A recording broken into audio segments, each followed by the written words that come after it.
এটা আল্লাহর কথা। আল্লাহ পাক বলেছেন মিল্লাতা আবিকুম ইব্রাহিম হুয়া সাম্মাকুমুল মুসলিমিন। এই উম্মতে মুসলিমা, এই উম্মতে মুহাম্মাদি, এই আখিরি পয়গম্বরের উম্মতেরা শুনো, আল্লাহ বলছেন মিল্লাতা আবিকুম ইব্রাহিম, তোমরা তোমাদের পিতা ইব্রাহিমের ধর্মের উপরে প্রতিষ্ঠিত আছো। সুবহানাল্লাহ। আমাদের ধর্ম, এটা কার ধর্ম? ইব্রাহিম আলাইহিস সালাম।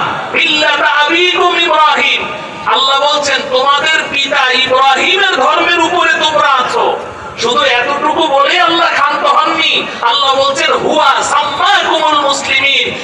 এই ভালো করে শোনো, বাড়ি পাড়ার মুসলমানেরা খুব ভালো করে শোনো, আল্লাহ বলছেন যে শুধু যে তোমরা তোমাদের পিতা ইব্রাহিমের ধর্মের উপরে আছো এতটুকু না, বরং তোমাদের নাম যে মুসলমান, এই মুসলমান নামটা আমি আল্লাহ কিন্তু তোমাদেরকে মুসলমান নাম দেইনি।